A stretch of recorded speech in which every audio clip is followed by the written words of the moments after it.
Moses sent messengers from Kadesh to the king of Edom, saying, This is what your brother Israel says. You know about all the hardships that have come upon us. Our forefathers went down into Egypt, and we lived there many years. The Egyptians mistreated us and our fathers. But when we cried out to the Lord, he heard our cry and sent an angel and brought us out of Egypt. Now we are here at Kadesh, a town on the edge of your territory. Please, let us pass through your country. We will not go through any field or vineyard or drink water from any well. We will travel along the king's highway and not turn to the right or to the left until we have passed through your territory. But Edom answered, You may not pass through here. If you try, we will march out and attack you with the sword. The Israelites replied, We will go along the main road, and if we or our livestock drink any of your water, we will pay for it. We only want to pass through on foot, nothing else. Again they answered, You may not pass through. Then Edom came out against them with a large and powerful army. Since Edom refused to let them go through their territory, Israel turned away from them. The whole Israelite community set out from Kadesh and came to Mount Hor. At Mount Hor, near the border of Edom, the Lord said to Moses and Aaron, Aaron will be gathered to his people. He will not enter the land I give the Israelites, because both of you rebelled against my command at the waters of Meribah. Get Aaron and his son Eleazar and take them up Mount Hor. Remove Aaron's garments and put them on his son Eleazar, for Aaron will be gathered to his people. He will die there. Moses did as the Lord commanded. They went up Mount Hor in the sight of the whole community. Moses removed Aaron's garments and put them on his son Eleazar, and Aaron died there on top of the mountain. Then Moses and Eleazar came down from the mountain, and when the whole community learned that Aaron had died, the entire house of Israel mourned for him 30 days. Chapter 21. When the Canaanite king of Arad, who lived in the Negev, heard that Israel was coming along the road to Atharim, he attacked the Israelites and captured some of them. Then Israel made this vow to the Lord, If you will deliver these people into our hands, we will totally destroy their cities. The Lord listened to Israel's plea and gave the Canaanites over to them. They completely destroyed them and their towns, so the place was named Hormah. They traveled from Mount Hor along the route to the Red Sea to go around Edom. But the people grew impatient on the way. They spoke against God and against Moses and said, Why have you brought us up out of Egypt to die in the desert? There is no bread, there is no water, and we detest this miserable food. Then the Lord sent venomous snakes among them. They bit the people, and many Israelites died. The people came to Moses and said, We sinned when we spoke against the Lord and against you. Pray that the Lord will take the snakes away from us. So Moses prayed for the people. The Lord said to Moses, Make a snake and put it up on a pole. Anyone who is bitten can look at it and live. So Moses made a bronze snake and put it up on a pole. Then when anyone was bitten by a snake and looked at the bronze snake, he lived. The Israelites moved on and camped at Oboth. Then they set out from Oboth and camped in Abarim, in the desert that faces Moab toward the sunrise. From there they moved on and camped in the Zered Valley. They set out from there and camped alongside the Arnon, which is in the desert extending into Amorite territory. The Arnon is the border of Moab, between Moab and the Amorites. That is why the book of the wars of the Lord says, Waheb in Suphah and the ravines, the Arnon and the slopes of the ravines that lead to the site of Ar, and lie along the border of Moab. From there they continued on to Beer, the well where the Lord said to Moses, Gather the people together, and I will give them water. Then Israel sang this song, Spring up, O well! Sing about it, about the well that the princes dug, that the nobles of the people sank, the nobles with scepters and staffs. Then they went from the desert to Mattanah, from Mattanah to Nahaliel, from Nahaliel to Bamoth, and from Bamoth to the valley in Moab, where the top of Pisgah overlooks the wasteland. Israel sent messengers to say to Sihon, king of the Amorites, Let us pass through your country. We will not turn aside into any field or vineyard, or drink water from any well. We will travel along the king's highway until we have passed through your territory. But Sihon would not let Israel pass through his territory. He mustered his entire army and marched out into the desert against Israel. When he reached Jahaz, he fought with Israel. Israel, however, put him to the sword and took over his land from the Arnon to the Jabbok, but only as far as the Ammonites, because their border was fortified. Israel captured all the cities of the Amorites and occupied them, including Heshbon and all its surrounding settlements. Heshbon was the city of Sihon, king of the Amorites, who had fought against the former king of Moab and had taken from him all his land as far as the Arnon. That is why the poets say, "Come to Heshbon and let it be rebuilt. Let Sihon's city be restored." Fire went out from Heshbon, a blaze from the city of Sihon. It consumed Ar of Moab, the citizens of Arnon's heights. Woe to you, O Moab! You are destroyed, O people of Chemosh. He has given up his sons as fugitives, and his daughters as captives, to Sihon, king of the Amorites. But we have overthrown them. Heshbon is destroyed all the way to Dibon. We have demolished them as far as Nophah, which extends to Medeba. So Israel settled in the land of the Amorites.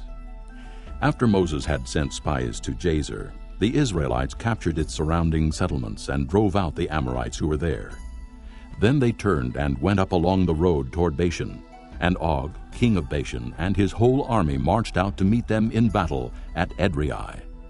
The Lord said to Moses, "Do not be afraid of him, for I have handed him over to you with his whole army and his land. Do to him what you did to Sihon, king of the Amorites, who reigned in Heshbon." So they struck him down, together with his sons and his whole army, leaving them no survivors, and they took possession of his land.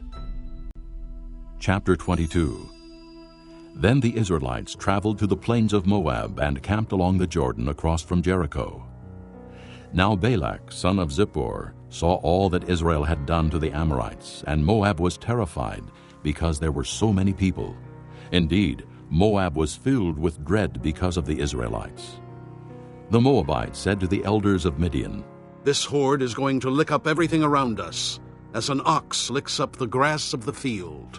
So Balak, son of Zippor, who was king of Moab at that time, sent messengers to summon Balaam, son of Beor, who was at Pethor near the river in his native land. Balak said, "A people has come out of Egypt.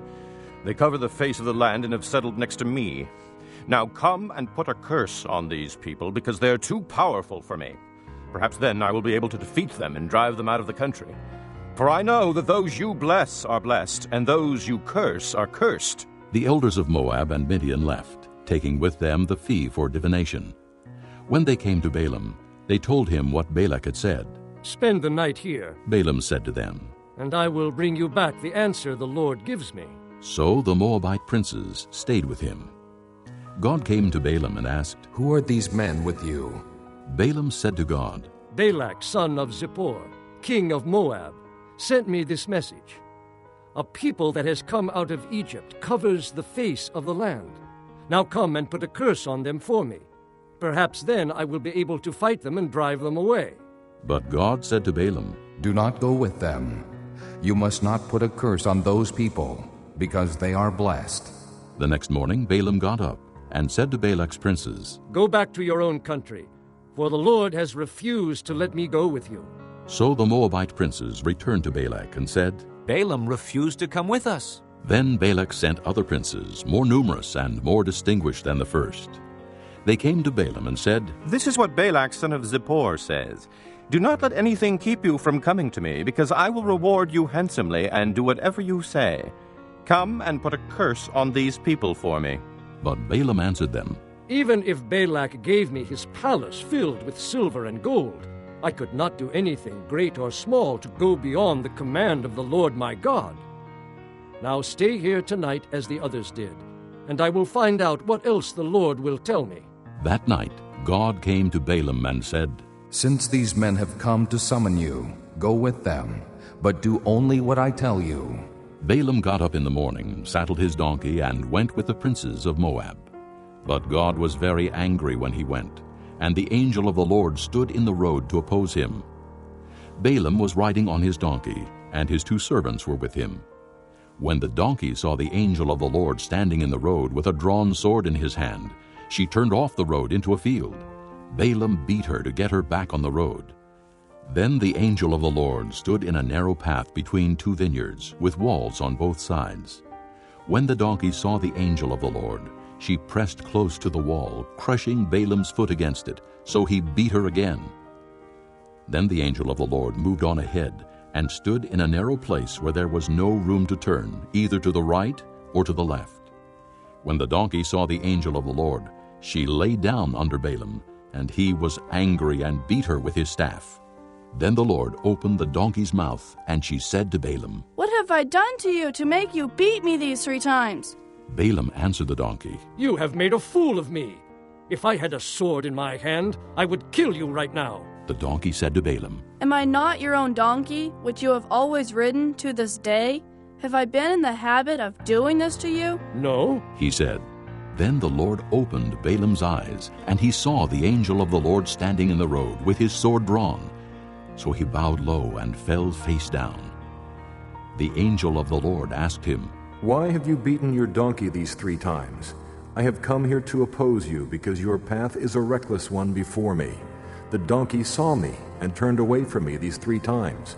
If she had not turned away, I would certainly have killed you by now, but I would have spared her. Balaam said to the angel of the Lord, I have sinned. I did not realize you were standing in the road to oppose me.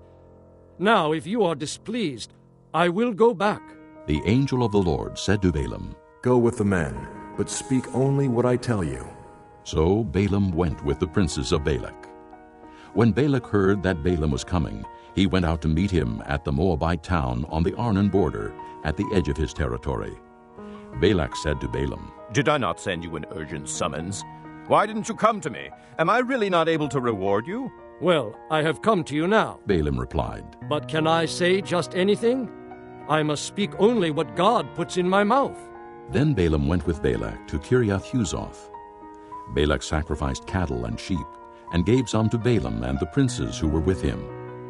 The next morning, Balak took Balaam up to Bamoth Baal, and from there he saw part of the people.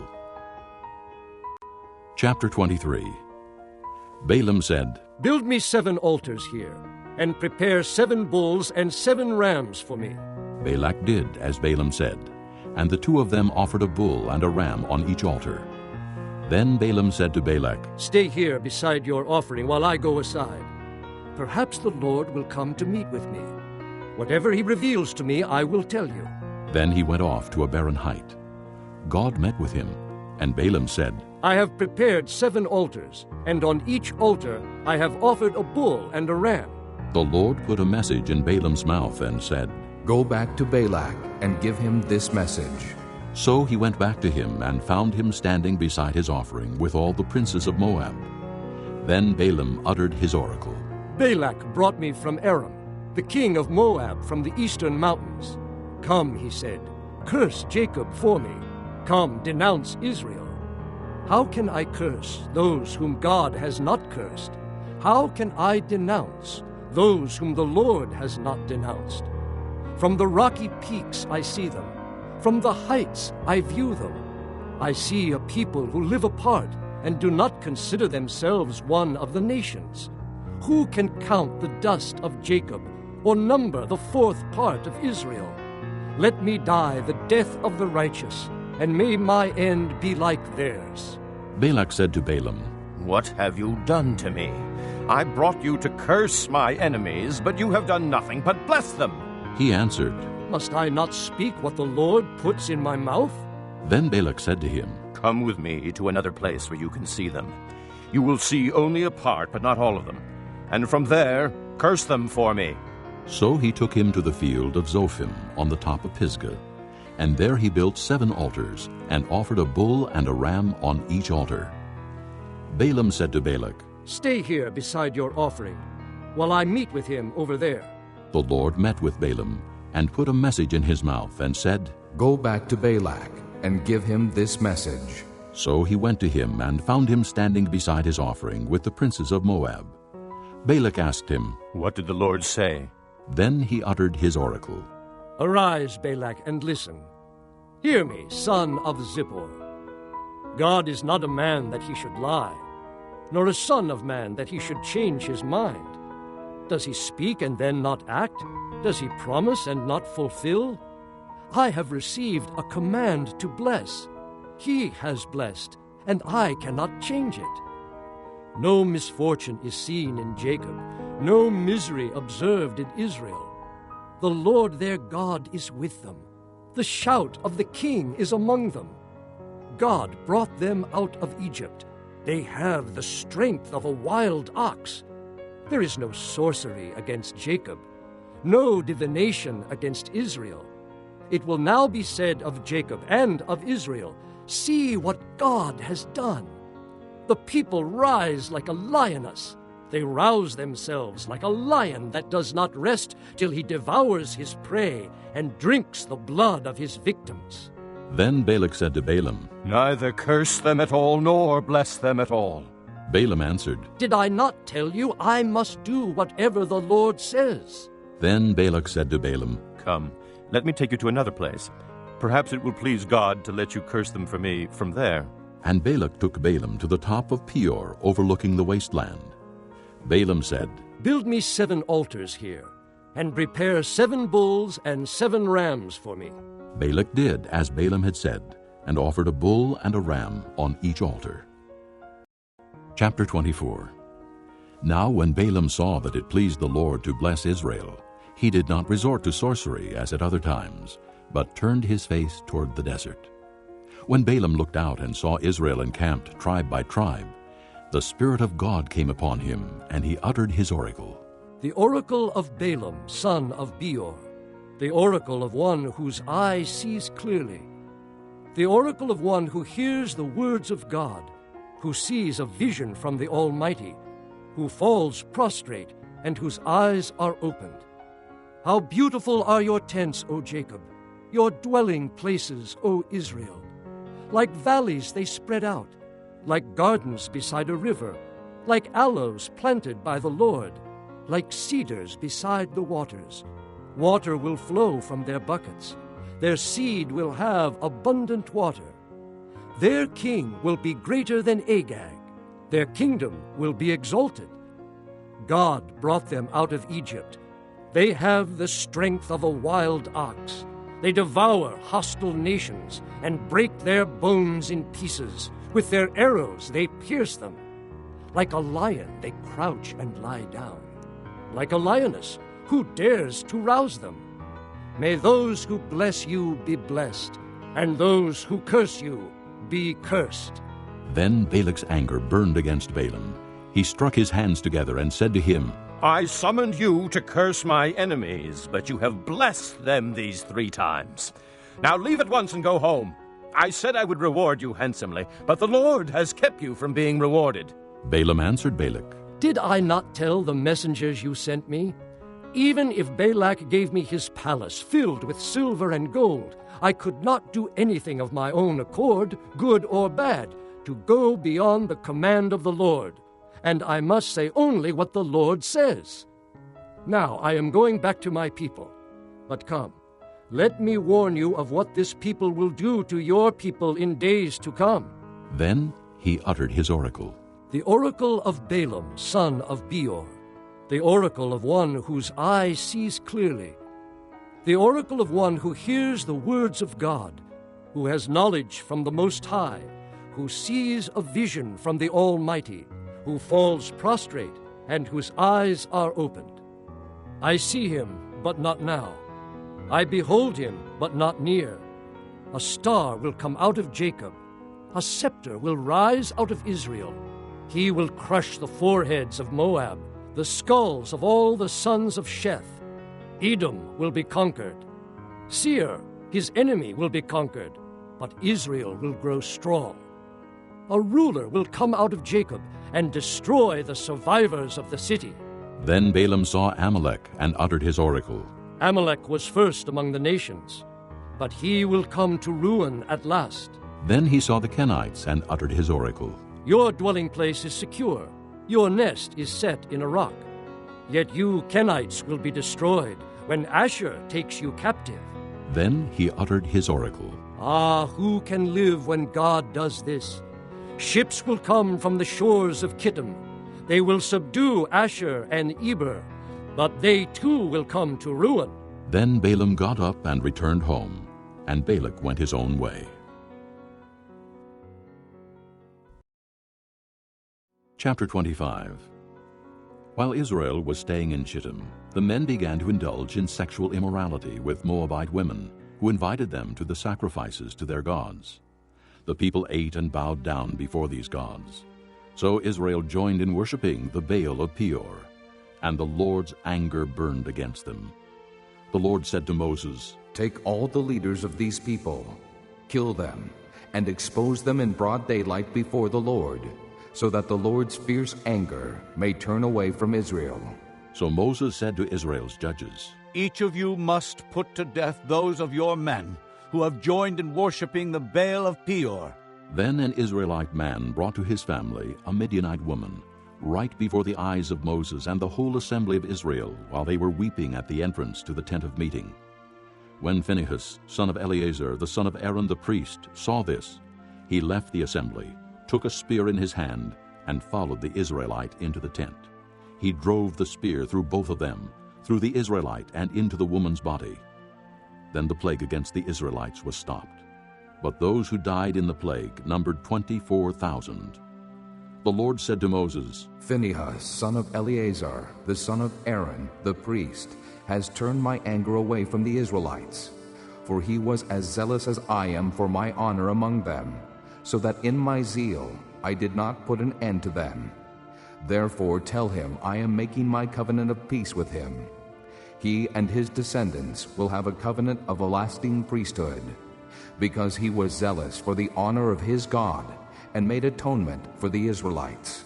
The name of the Israelite who was killed with the Midianite woman was Zimri, son of Salu, the leader of a Simeonite family. And the name of the Midianite woman who was put to death was Cozbi, daughter of Zur, a tribal chief of a Midianite family. The Lord said to Moses, "Treat the Midianites as enemies and kill them, because they treated you as enemies when they deceived you in the affair of Peor and their sister Cozbi, the daughter of a Midianite leader, the woman who was killed when the plague came as a result of Peor." Chapter 26. After the plague, the Lord said to Moses and Eleazar, son of Aaron the priest, "Take a census of the whole Israelite community by families, all those 20 years old or more who are able to serve in the army of Israel." So on the plains of Moab, by the Jordan, across from Jericho, Moses and Eleazar the priest spoke with them and said, "Take a census of the men 20 years old or more, as the Lord commanded Moses." These were the Israelites who came out of Egypt. The descendants of Reuben, the firstborn son of Israel, were through Hanok, the Hanokite clan, through Palu, the Paluite clan, through Hezron, the Hezronite clan, through Carmi, the Carmite clan. These were the clans of Reuben. Those numbered were 43,730. The son of Palu was Eliab, and the sons of Eliab were Nemuel, Dathan, and Abiram.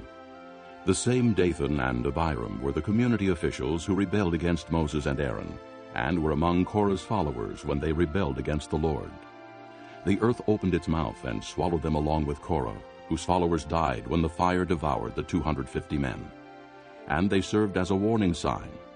The line of Korah, however, did not die out. The descendants of Simeon by their clans were through Nemuel, the Nemuelite clan, through Jamin, the Jaminite clan, through Jachin, the Jachinite clan, through Zerah, the Zerahite clan, through Shaul, the Shaulite clan. These were the clans of Simeon. There were 22,200 men. The descendants of Gad by their clans were through Zephon, the Zephonite clan, through Haggi, the Haggite clan, through Shunai, the Shunite clan, through Ozni, the Oznite clan, through Eri, the Erite clan, through Eridai, the Eridite clan, through Areli, the Arelite clan. These were the clans of Gad. Those numbered were 40,500. And Onan were sons of Judah, but they died in Canaan. The descendants of Judah by their clans were through Shelah, the Shilonite clan, through Perez, the Perizzite clan, Through Zerah, the Zerahite clan. The descendants of Perez were through Hezron, the Hezronite clan. Through Hamul, the Hamelite clan. These were the clans of Judah. Those numbered were 76,500. The descendants of Issachar by their clans were through Tola, the Tolaite clan. Through Pua, the Puite clan. Through Jashub, the Jashabite clan. Through Shimron, the Shimronite clan. These were the clans of Issachar. Those numbered were 64,300. The descendants of Zebulun by their clans were through Sirid, the Siridite clan. Through Elon, the Elonite clan. Through Jaleel, the Jaleelite clan. These were the clans of Zebulun. Those numbered were 60,500. The descendants of Joseph by their clans through Manasseh and Ephraim were the descendants of Manasseh. Through Machir, the Machirite clan. Machir was the father of Gilead. Through Gilead, the Gileadite clan. These were the descendants of Gilead. Through Iezer, the Iezerite clan. Through Helek, the Helekite clan. Through Asriel, the Asrielite clan. Through Shechem, the Shechemite clan. Through Shemida, the Shemidaite clan. Through Hepher, the Hepherite clan. Zelophehad, son of Hepher, had no sons. He had only daughters, whose names were Mahlah, Noah, Hoglah, Milcah, and Tirzah.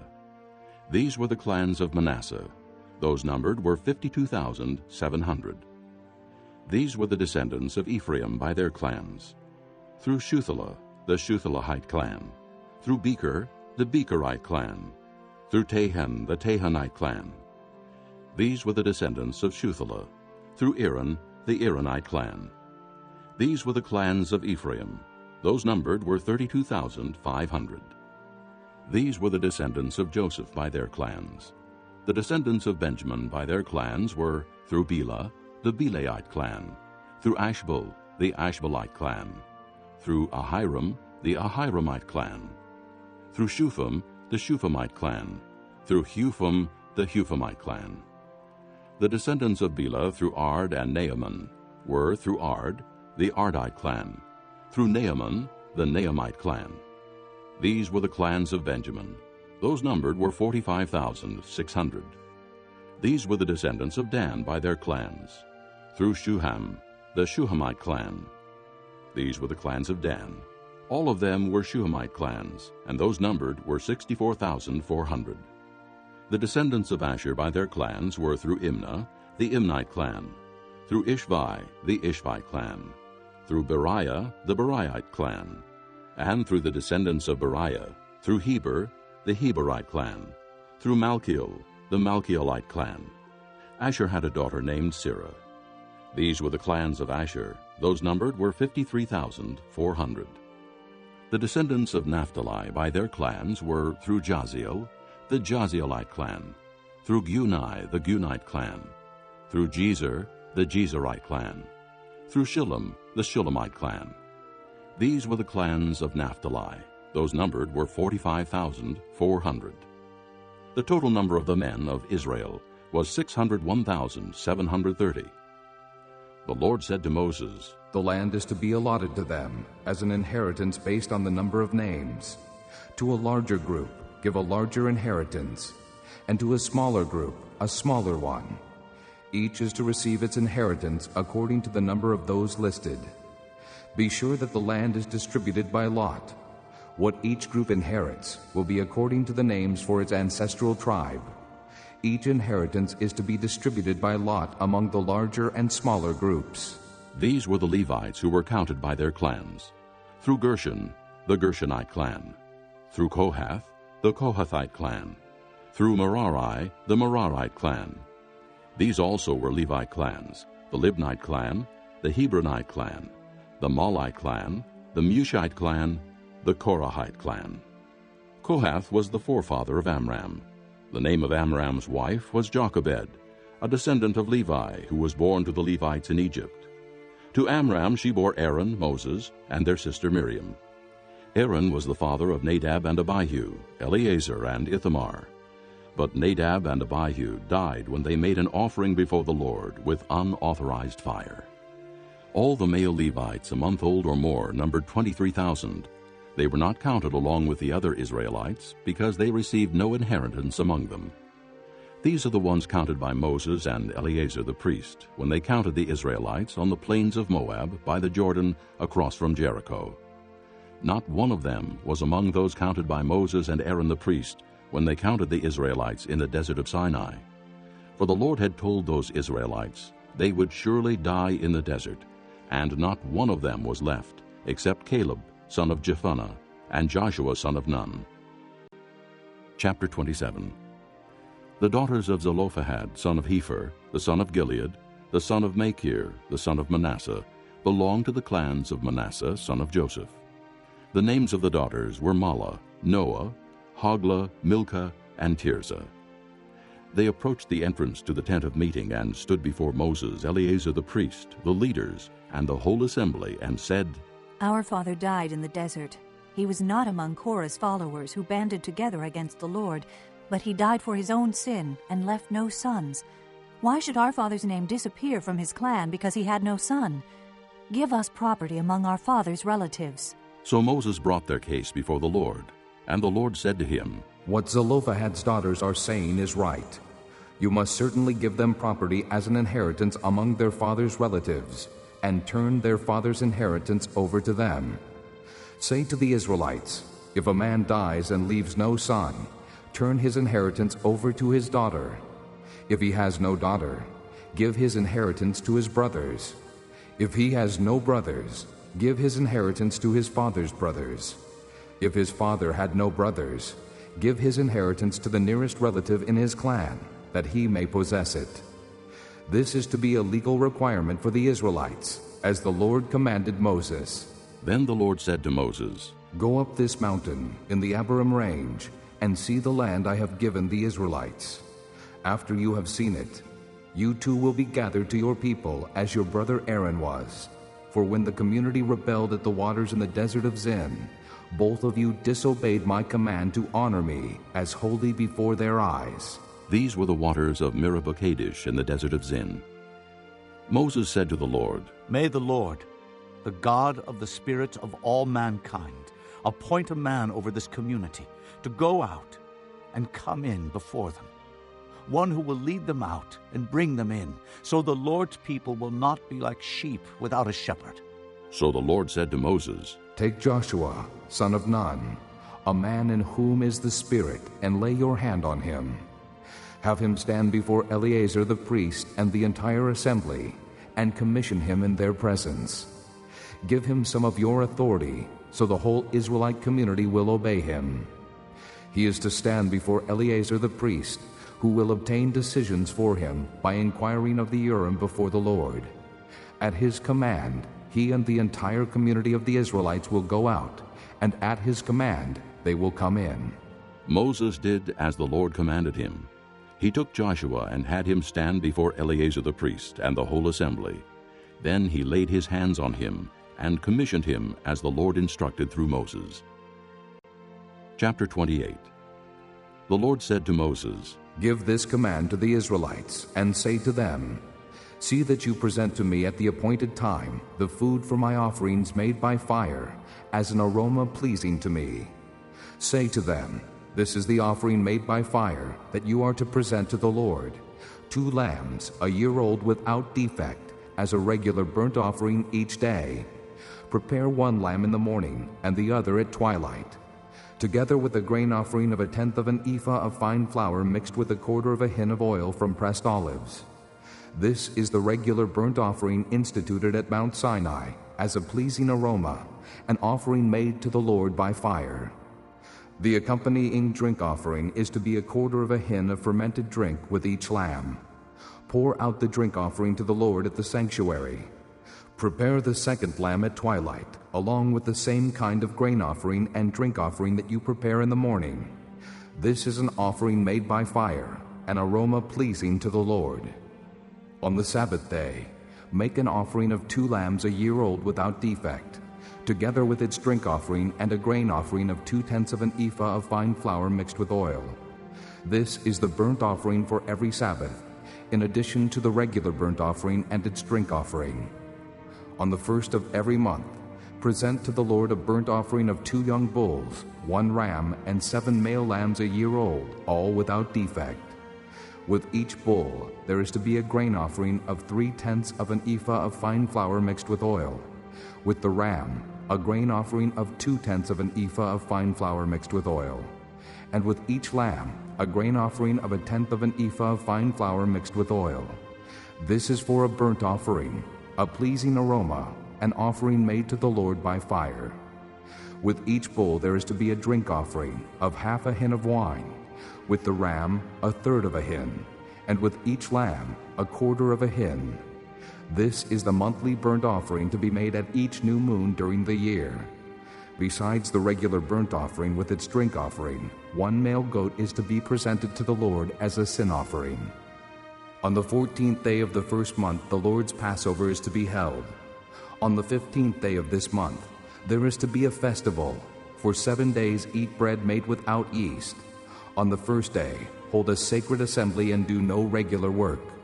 Present to the Lord an offering made by fire, a burnt offering of 2 young bulls, 1 ram, and 7 male lambs, a year old, all without defect. With each bull prepare a grain offering of 3/10 of an ephah of fine flour mixed with oil. With the ram, 2/10, and with each of the 7 lambs, 1/10. Include 1 male goat as a sin offering to make atonement for you. Prepare these in addition to the regular morning burnt offering. In this way, prepare the food for the offering made by fire every day for 7 days, as an aroma pleasing to the Lord. It is to be prepared in addition to the regular burnt offering and its drink offering. On the 7th day hold a sacred assembly and do no regular work. On the day of first fruits, when you present to the Lord an offering of new grain during the Feast of Weeks, hold a sacred assembly and do no regular work. Present a burnt offering of 2 young bulls, 1 ram, and 7 male lambs a year old, as an aroma pleasing to the Lord. With each bull there is to be a grain offering of 3/10 of an ephah of fine flour mixed with oil. With the ram 2/10, and with each of the 7 lambs 1/10. Include 1 male goat to make atonement for you. Prepare these together with their drink offerings, in addition to the regular burnt offering and its grain offering. Be sure the animals are without defect.